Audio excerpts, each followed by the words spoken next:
महाभारत का युद्ध 18 दिनों तक चला था। महाभारत युद्ध सबसे विनाशकारी युद्ध माना जाता है। महाभारत का युद्ध आरंभ होने से पूर्व राजा धृतराष्ट्र ने विदुर से इस युद्ध को लेकर उनके विचार जानने चाहे।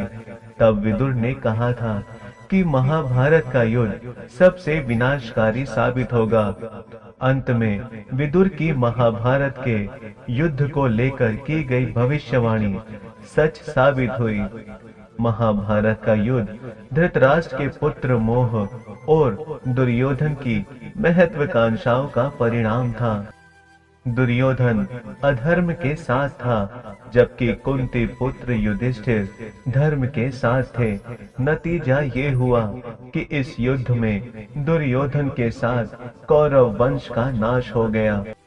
महाभारत के युद्ध में राजा धृतराष्ट्र और गांधारी के 100 पुत्र कुरुक्षेत्र में लड़ते लड़ते मर गए। महाभारत का विनाशकारी युद्ध जब समाप्त हुआ तो गांधारी के सभी 100 पुत्रों के शव महल के परिसर में लाए गए। जब महल के परिसर में 100 पुत्रों को एक पंक्ति में सफेद वस्त्र में लिपटा देखा तो गांधारी को भारी दुख हुआ। वो विलाप करने लगी। इसी बीच वहां पर श्री कृष्ण आ गए।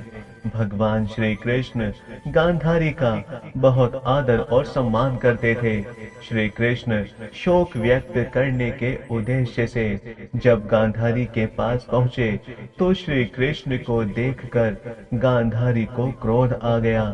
विलाप कर रही गांधारी ने रोते रोते ही श्री कृष्ण से कहा कि ये सब तुम्हारा ही किया हुआ है कृष्ण।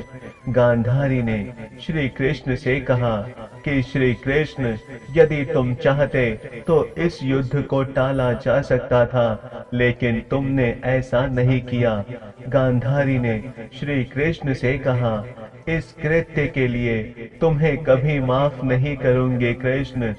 श्री कृष्ण दोनों हाथों को जोड़कर गांधारी के सभी बातों को धैर्यपूर्वक सुनते रहे।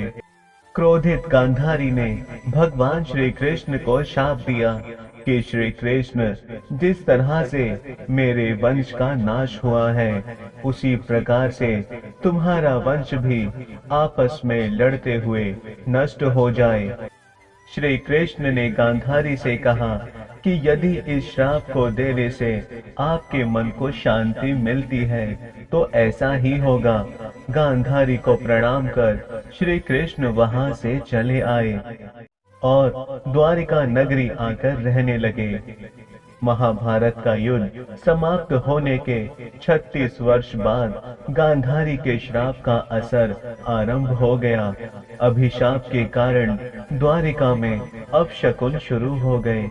एक दिन द्वारिका में कुछ ऋषि मुनि आए जिनका यदुवंशी बालकों ने अपमान कर दिया। इसके बाद शाप का प्रभाव और तेजी से बढ़ने लगा।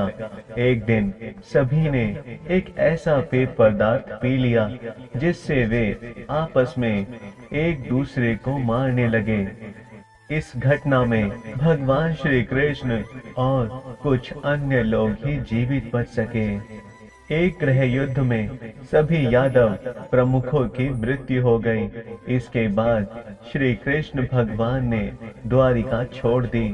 भगवान श्री कृष्ण समझ गए कि शाप को पूरा करने का समय आ गया है और एक शिकारी का तीर लगने के बाद भगवान श्री कृष्ण ने अपनी देह त्याग दी और इस प्रकार सारी की सारी द्वारका नगरी भी सागर में जलमग्न हो गई और गांधारी ने जो भगवान श्री कृष्ण को शाप दिया था वह पूर्ण हुआ।